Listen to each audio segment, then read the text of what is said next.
The relentless sun beat down upon the canvas roof of the stagecoach, each jolt of the wheels over the rutted track a fresh torment to Ilara's already frayed nerves.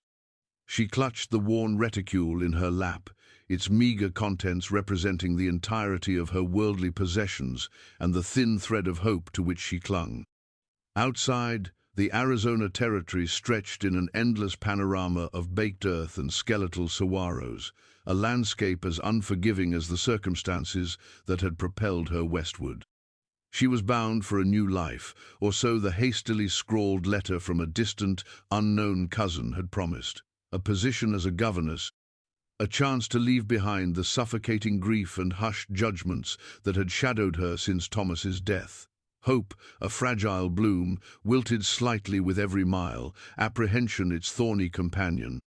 The other passengers, a portly merchant and his perpetually complaining wife, and a silent, grim-faced man who might have been a prospector or an outlaw, offered little comfort. Their occasional, desultory conversations were snatched away by the wind and the rumble of the coach. Ilara mostly kept to herself, her gaze fixed on the brutal beauty of the passing scenery, her thoughts a turbulent eddy of past sorrows and uncertain futures. The air was thick with dust, coating her tongue and making her eyes burn.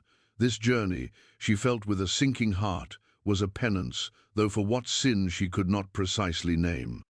Was it the sin of being left alone, of daring to seek a future when her past was so thoroughly ruined? Suddenly, a sharp crack, like the snap of a giant whip, split the air, followed by a chorus of panicked shouts from the driver and guard. The stagecoach lurched violently, throwing Ilara against the merchant's wife, who shrieked with a sound more animal than human. Horses screamed. Another shot, and then the coach was skidding, tilting, and crashing onto its side, with a deafening groan of tortured wood and metal. Darkness, chaos, the taste of blood and dust. When Ilara struggled back to consciousness, a ringing silence pressed in on her ears, a stark contrast to the earlier pandemonium. Pain seared through her left arm and head. She lay tangled amidst the wreckage, the bodies of the other passengers sprawled at grotesque angles around her. Through a rip in the canvas she saw them, figures on horseback, their faces obscured by bandanas, their movements brutal and efficient as they ransacked the strongbox and looted the dead.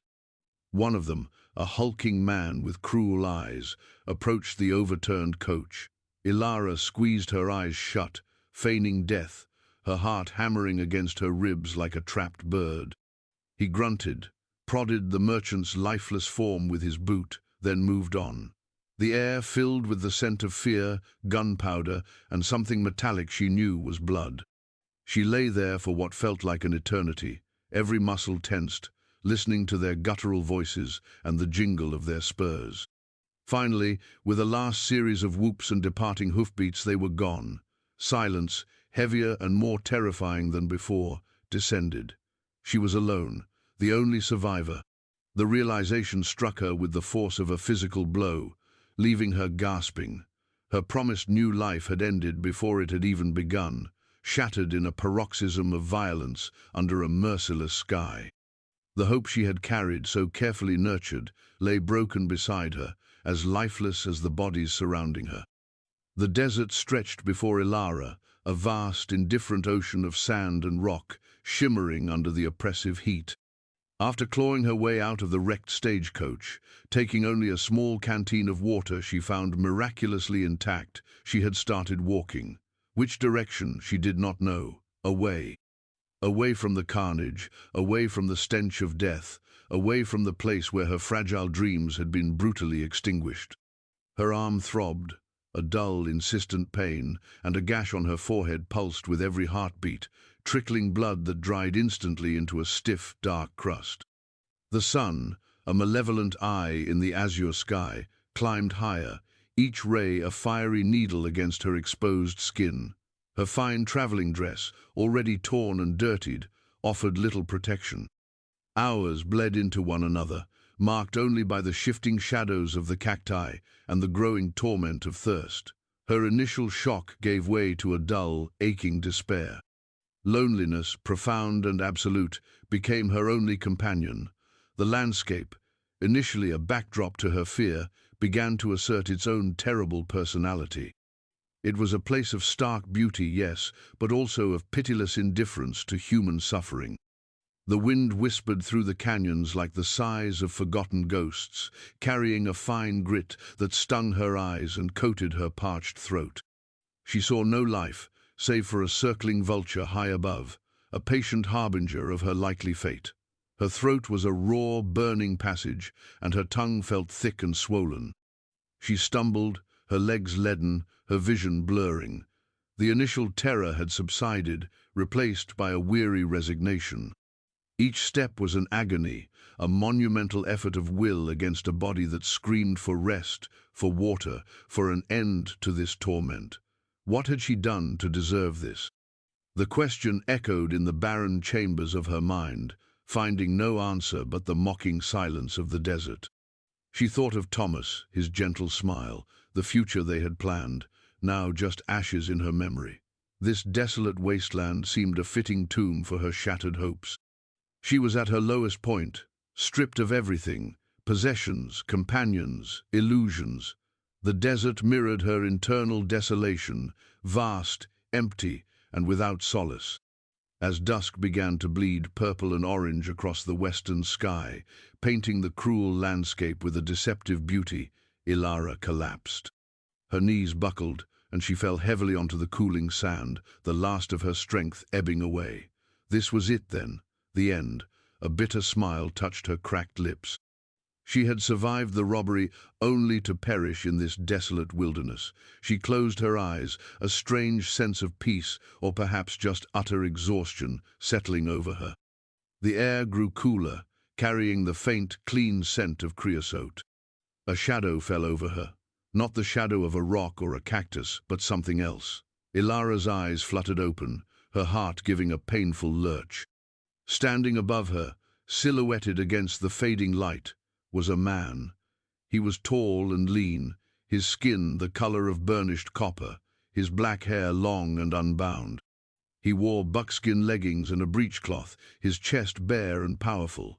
His face, stark and angular, was unreadable, his dark eyes fixed on her with an unnerving intensity, an Apache. Fear, cold and sharp, pierced through her exhaustion. All the whispered stories, the tales of savage warriors, flooded her mind. He made no move, simply stood there, observing her. He carried no visible weapon, save for a knife sheathed at his hip. His silence was more unnerving than any threat. Ilara tried to speak, to plead, but only a dry croak emerged from her throat. She was too weak to run, too weak to fight. She could only stare, her terror a palpable thing in the stillness. He had seen her at her most vulnerable, a broken creature at the mercy of the wilderness, and now at his. Then he knelt. His movements were fluid, economical, like those of a wild animal. He reached out, not towards her, but towards the canteen that had fallen beside her. Ilara flinched, expecting a blow, but he merely picked it up, uncapped it, and with a slight frown at its emptiness, tossed it aside. He then produced a water skin from somewhere behind him, its surface dark and cool-looking. Without a word, he unstoppered it and held it towards her lips.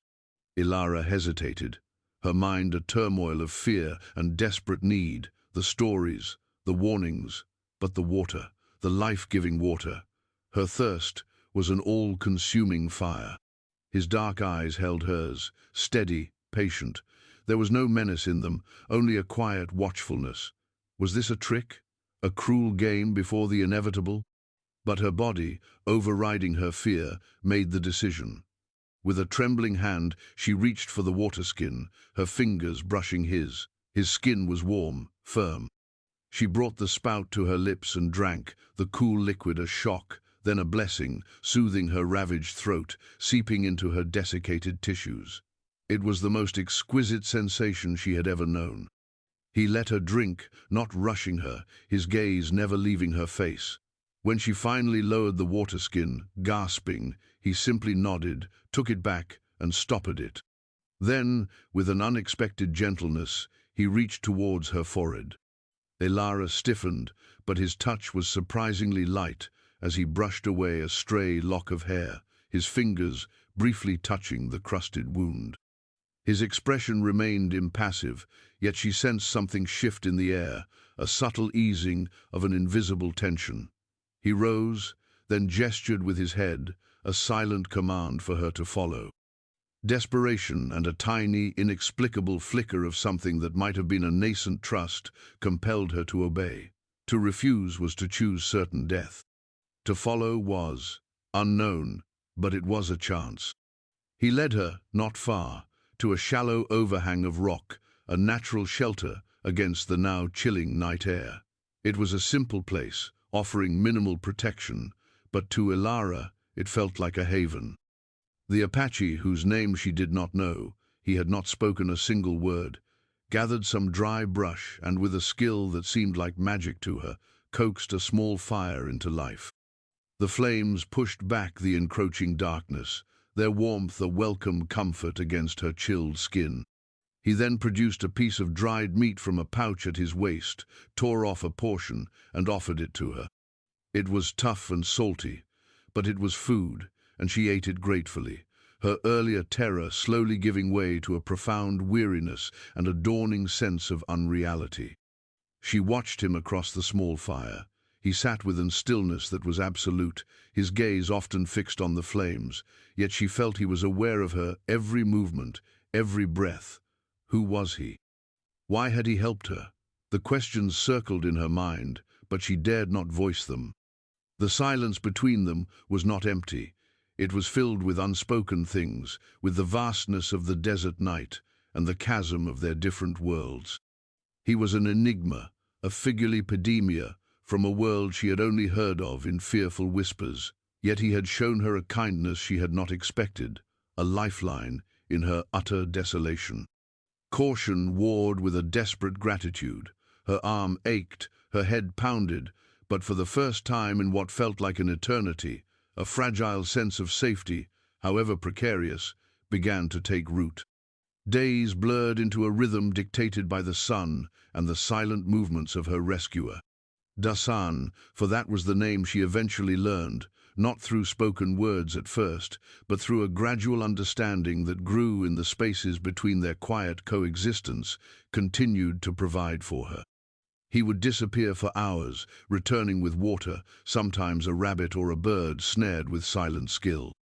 He dressed her wounded arm with a poultice of crushed leaves that soothed the burning pain, his touch surprisingly gentle and impersonal. He showed her which plants were safe to eat, which to avoid, his instruction delivered through gestures and an occasional guttural monosyllable.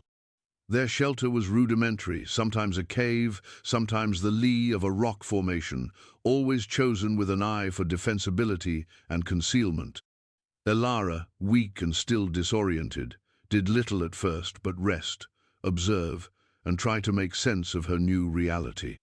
The initial terror she had felt towards Dasan slowly began to recede, replaced by a cautious curiosity and a profound dependence. He was her sole link to survival in this harsh, unforgiving land. He moved with an innate grace, a part of the landscape itself, his senses preternaturally acute. He could read the faintest signs in the sand, hear the whisper of distant movements, smell water on the wind. To Elara, raised in the structured confines of Eastern society, his knowledge was a revelation, a different kind of wisdom entirely. Communication was a slow, painstaking process.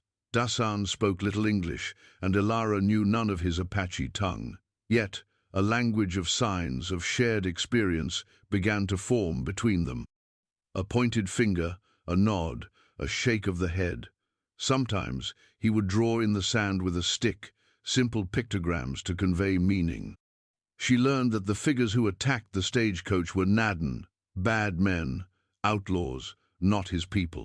He made a gesture of cutting throats and spitting, his expression momentarily fierce, and she understood he held them in contempt. He showed her how to find water by digging in certain dry riverbeds, how to stay still and silent when he signaled danger. Slowly, Elara began to contribute in small ways.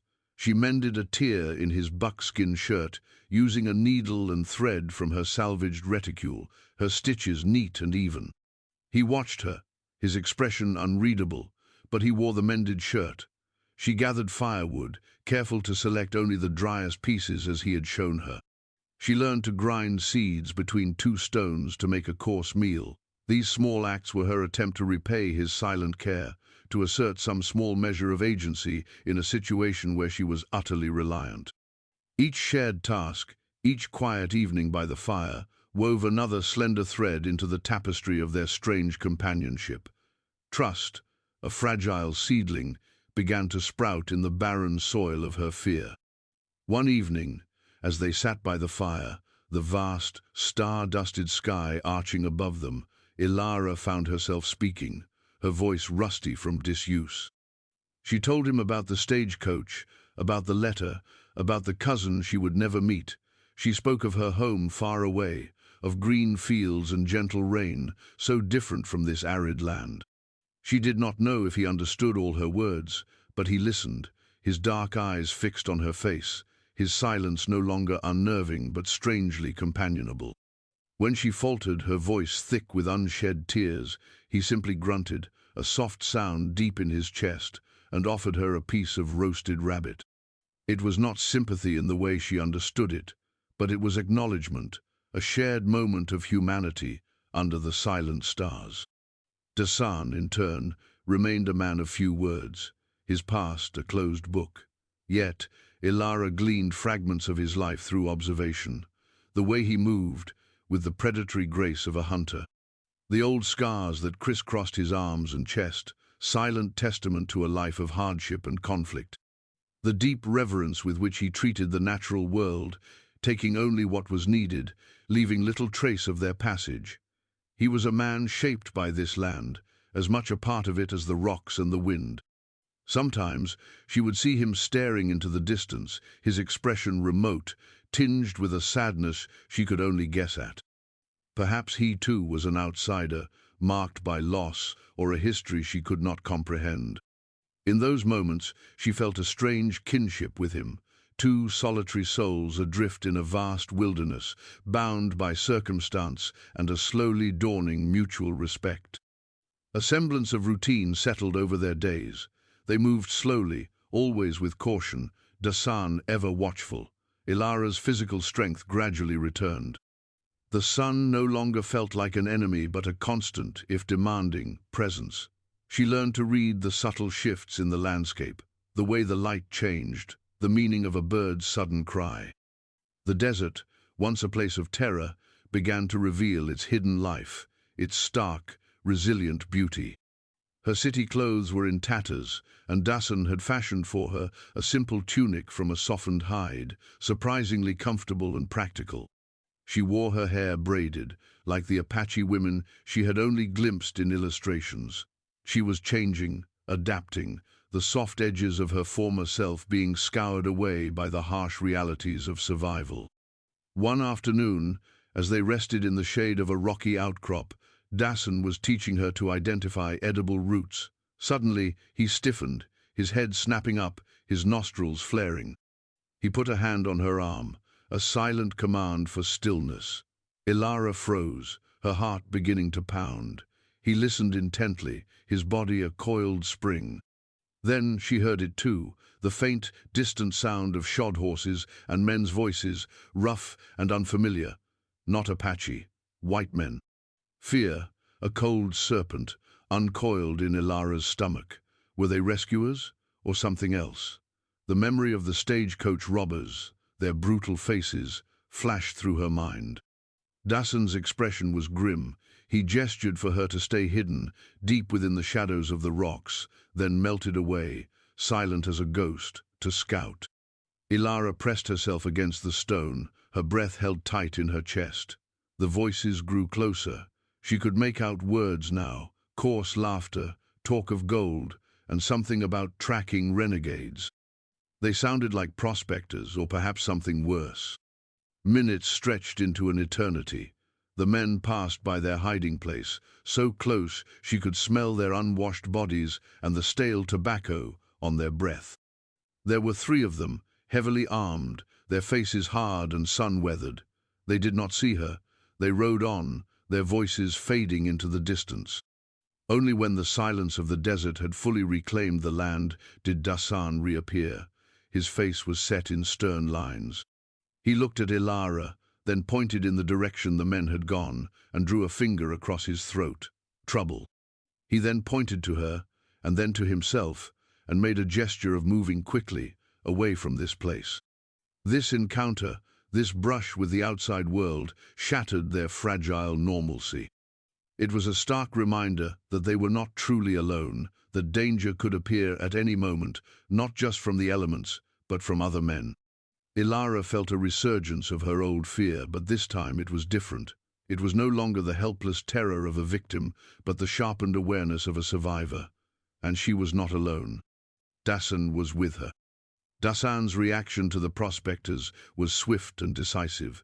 He indicated they must move, and move quickly, away from the area. He pushed their pace, traveling through the cooler hours of the late afternoon and into the twilight, his vigilance heightened. Ilara, though her strength had improved, found herself struggling to keep up with his relentless stride. The encounter had unsettled her deeply, stirring a hornet's nest of anxieties. What if those men returned? What if they were connected to the stagecoach robbers? The fragile sense of security she had begun to cultivate felt as insubstantial as a desert mirage. They made a cold camp that night, no fire to betray their position. Dasan shared some dried meat and water with her, his expression more somber than usual. Ilara tried to ask him about the men, using their limited vocabulary of gestures and words, but he merely shook his head, his eyes conveying a warning that needed no translation. The outside world, with its inherent dangers and prejudices, had intruded upon their isolated sanctuary. She realized then how much she had come to depend on Dasan, not just for physical survival, but for the unspoken shield his presence provided against the terrors of this land. A few days later, as they traversed a narrow canyon, the threat materialized in a more direct form. They heard the clatter of hooves on rock behind them, too close for evasion. This time, it was not just prospectors. Peering from behind a boulder, Ilara saw them, a posse of grim-faced men, armed with rifles, their eyes scanning the terrain. Leading them was a man with a silver star pinned to his vest, a lawman, but their faces were hard, and their eyes held no kindness. She also saw, with a lurch of her heart, 2 of the men from the earlier encounter riding with them. "There," one of them shouted, pointing directly towards their canyon. "Apache tracks, and smaller prints alongside. Must be the murdering savage and whatever he's got with him."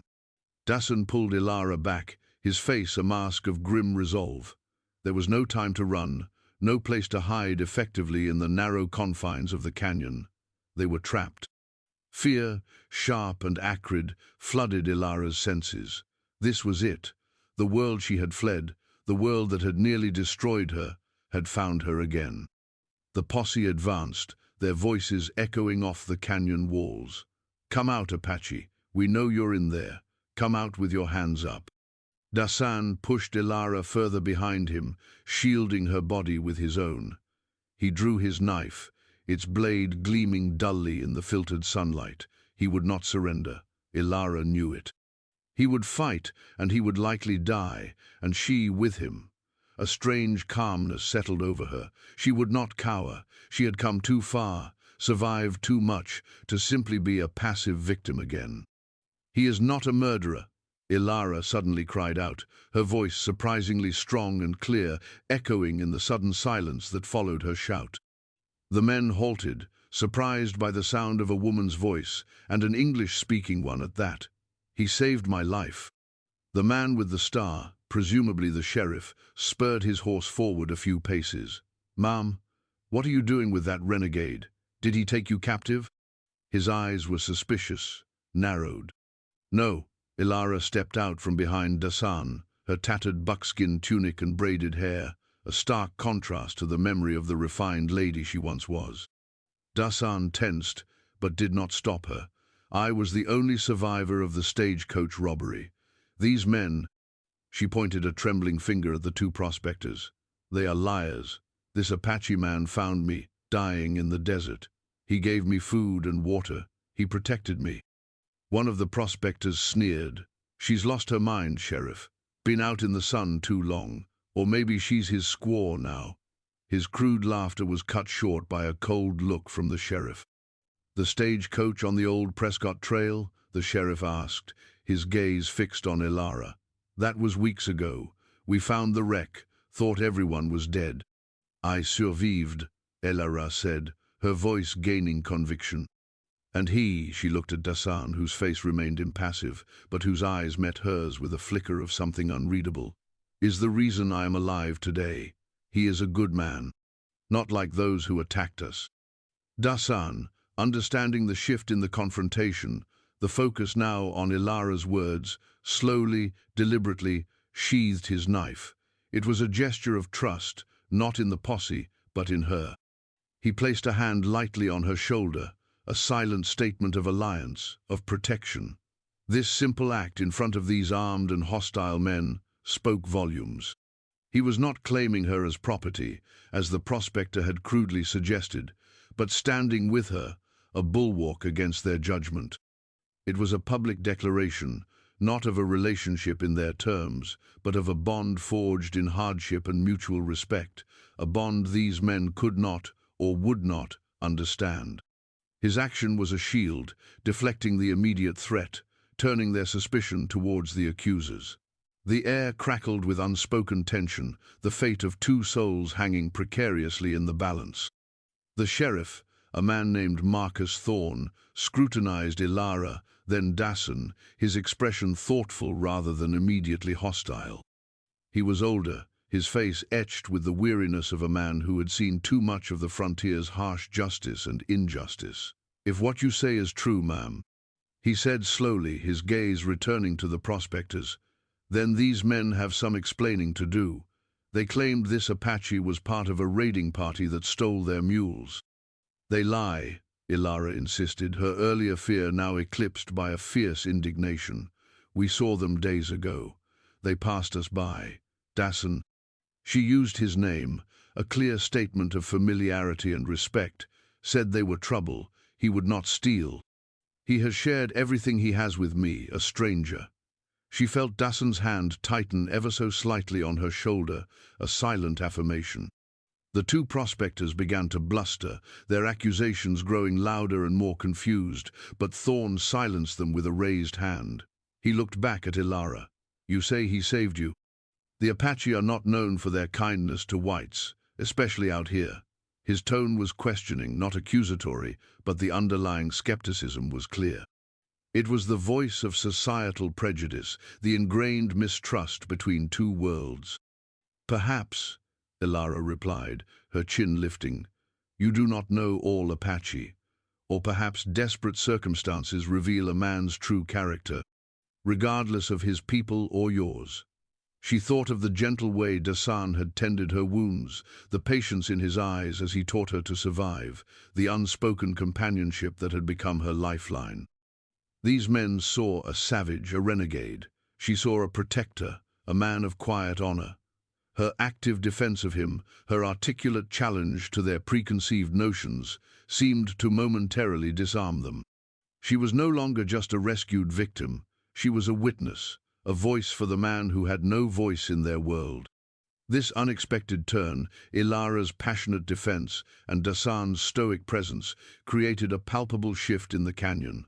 The raw aggression of the posse faltered, replaced by a confused uncertainty. The crisis was far from over, but the immediate threat of violence had lessened, replaced by a tense standoff of words and wills. Their unified front, the Apache warrior and the refined white woman, both clad in the raiment of the wilderness, presented a picture so incongruous it defied easy categorization and therefore easy condemnation. The standoff in the canyon stretched taut, a fragile membrane between life and death. Sheriff Thorne, caught between Ilara's impassioned testimony and the ingrained prejudices of his men and the era, weighed his options. The two prospectors continued to mutter, their credibility visibly eroding under Ilara's unwavering gaze. Dasan remained still as stone beside her, his presence a silent counterpoint to her words. "If this Apache did indeed save you, ma'am," Thorne said, his voice now more measured, "and if these men are lying about their mules, then a different kind of justice is called for." He turned his steely gaze upon the prospectors. "You two, you'll ride with us back to Prescott. We'll get to the bottom of this mule thieving. And if it turns out you've been stirring up trouble and making false accusations against this native," he let the threat hang in the air. One of the prospectors, bolder or perhaps more foolish than his companion, spat on the ground. "She's addled, Sheriff, took by that savage, can't you see? No decent white woman would defend an Apache like that." His words were a direct assault on Ilara's character, an attempt to discredit her by appealing to the darkest societal judgments. Before Ilara could voice the furious retort that sprang to her lips, Dasan moved. It was not an aggressive action, but a subtle shift in his stance, a slight narrowing of his eyes as he looked at the prospector. It was a look that promised swift, silent retribution, a look that spoke of a deep, primal anger held barely in check. The prospector visibly recoiled, his bluster deflating. Even Thorne seemed to register the silent power in Dasan's demeanor. "Enough," Thorne said sharply. He looked at Ilara, then at Dasan. "I can't let you two just wander off. If what she says is true, she needs proper care. And you," he addressed Dasan, "well, your presence here is complicated. For your own safety, it might be best if you both come back to Prescott with me. We can sort this out properly." Ilara's heart sank. Prescott, civilization, the thought filled her not with relief, but with a new kind of dread. What awaited them there? Scrutiny, judgment, separation. Here, in the wilderness, they had found a precarious balance, a world of their own. In Prescott, they would be subject to laws and prejudices that had no place for their unconventional bond. She looked at Dasan, a question in her eyes. He met her gaze, his own inscrutable. He understood the unspoken dilemma. His life, his freedom, would be in far greater jeopardy in a white man's town than hers. "Sheriff," Ilara began, choosing her words carefully, "I appreciate your concern, but we are not harming anyone. We wish only to be left in peace. This man," she gestured to Dasan, "knows this land. He has kept me safe. I trust him more than I trust the mercy of a town that might see him only as an enemy." Her words were a quiet defiance, a testament to the profound shift in her own perceptions. She was no longer merely a survivor of a stagecoach robbery. She was choosing her allegiance, her voice firm, her resolve clear. She was willing to risk the perceived safety of civilization for the hard-won sanctuary she had found with Dasan. Thorne sighed, rubbing his jaw. He was a lawman, but he was also a man who had seen the complexities of life on the frontier. He saw the conviction in Ilara's eyes, the quiet dignity of the Apache beside her. He saw the fear in the prospector's shifty glances. Perhaps he even saw the truth, or a version of it that resonated with some hidden corner of his own experience. "This is highly irregular, ma'am." "Our survival has been highly irregular, Sheriff," Ilara countered softly. "All we ask is to be allowed to continue it." The tension of the escalating crisis hung heavy in the canyon air. The confrontation was not just with the posse, but with the entire weight of a society that would condemn their association. Dasan's hand on Ilara's shoulder was a steadfast anchor, a silent vow of protection. In that moment, facing the armed men, Ilara felt not fear, but a surge of fierce loyalty.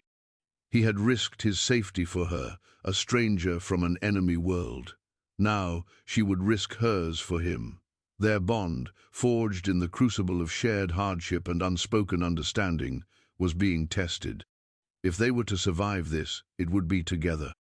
Sheriff Thorne remained silent for a long moment, his gaze shifting between Ilara, Dasan, and his own uneasy men. The sun beat down into the canyon, amplifying the oppressive heat and the suffocating tension. Ilara held her breath, awaiting his judgment. It felt as though their entire future, The fragile sanctuary they had carved out of the wilderness rested on his next words. He had the power to drag them back to a world that would tear them apart, or the wisdom to acknowledge a reality that defied his neat categories of law and order. Finally, Thorn let out a long breath. "All right, Mom," he said, his voice unexpectedly weary. "I won't force you, but I'm warning you, this is dangerous country. And he," Thorn nodded towards Dasan, "will always be a target for some. If you choose to stay out here with him, you do so at your own great risk." He then turned to his men. "We're taking these two," he jerked a thumb at the still protesting prospectors, "back to Prescott. Let's ride." A collective murmur of surprise and perhaps disapproval rippled through the posse, but none openly challenged their leader. The two prospectors were roughly bound and hauled onto their horses. As Thorn prepared to leave, he paused and looked directly at Ilara. "If you change your mind or find yourself in trouble you can't handle, make your way to Prescott. Ask for Marcus Thorn. I'll do what I can." It was not an offer of friendship, perhaps not even of true understanding, but it was a sliver of acknowledgement, a grudging respect for her courage or her foolishness. He likely hadn't decided which. Then they were gone. The sound of their horses faded, leaving Ilara and Dasan alone once more in the echoing silence of the canyon. Ilara sagged against the rock wall, the adrenaline ebbing away, leaving her weak and trembling. Dasan's hand was still on her shoulder, a warm, reassuring pressure. She looked up at him, her eyes filled with gratitude and a profound relief. He met her gaze, and for the first time she saw a hint of a smile touch the corners of his stern mouth. It was a fleeting expression, gone as quickly as it appeared, but it was enough. It was a shared victory. The threat had been confronted, not with violence, but with truth and courage. Ilara had found her voice, not just to save herself, but to defend the man who had become her protector, her companion.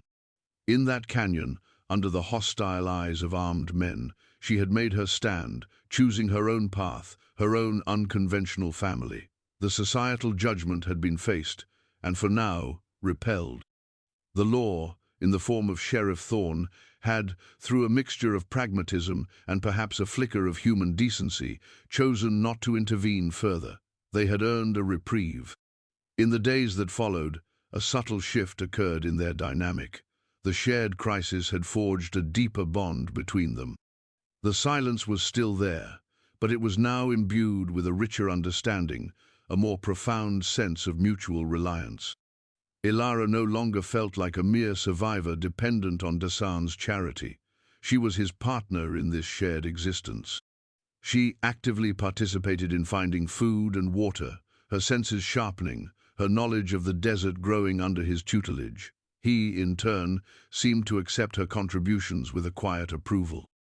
They found a more permanent shelter, a hidden cave nestled high in the remote Dragoon Mountains, a place known to Dasan from his past. It was defensible, with a source of fresh water nearby and ample game in the surrounding hills. Together, they made it a home. Ilara used her salvaged needle and thread to craft curtains from softened hides, to mend their meager clothing, to bring a touch of domesticity to their rustic dwelling. Dasan taught her how to set snares, how to track, how to read the weather in the clouds and the behavior of animals. He showed her the medicinal properties of plants, knowledge passed down through generations of his people. One evening, as the scent of roasting rabbit filled their cave and the fire cast dancing shadows on the walls, Ilara spoke of her past again, this time with less sorrow and more acceptance. She told him of her life before, of the constraints and expectations, of the grief that had almost consumed her. Dasan listened, as always, his dark eyes thoughtful. And then, in his slow, deliberate English, interspersed with Apache words she was beginning to understand, he told her a little of his own story. He spoke of loss, of conflict, of his own people scattered and hunted. He did not dwell on the pain, but it was there, an undercurrent in his voice, a shadow in his eyes. It was a moment of profound vulnerability, a sharing of wounds that drew them even closer. They were two outcasts, survivors of different tragedies, finding solace and strength in each other. Their life was hard, demanding constant vigilance and effort, but it was also simple, honest, and deeply fulfilling in a way Ilara had never imagined. She found a peace in the rhythm of the seasons, in the vastness of the wilderness, in the quiet companionship of the man beside her. The harsh landscape, once a symbol of her despair, had become their sanctuary. Here, away from the judgmental eyes of the world, they had created their own society, their own rules, their own definition of family. She had arrived in this land, seeking a new beginning, and though it was nothing like what she had envisioned, she had found it. She had found it in the heart of the desert, beside a man whose language she barely spoke, but whose soul she had come to understand.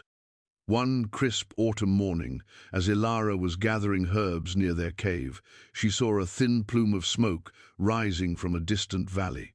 It was not the smoke of a careless campfire. It was deliberate, a signal. Dasan joined her, his expression unreadable as he stared at the smoke. After a long silence, he said, "My people." Ilara's heart clenched. His people.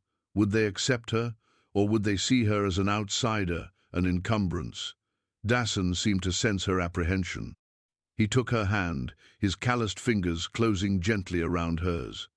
"They will see you are of the desert now," he said. "They will see you are strong." It was the highest praise he could offer. Together, they walked towards the smoke. It was a journey into another unknown, but Ilara no longer felt the icy grip of fear. She faced it with a quiet courage, her hand in Dasan's, her heart filled with a resilient hope. She had survived robbery and desolation, found an unexpected savior, built trust in the face of fear, and confronted the prejudices of the outside world.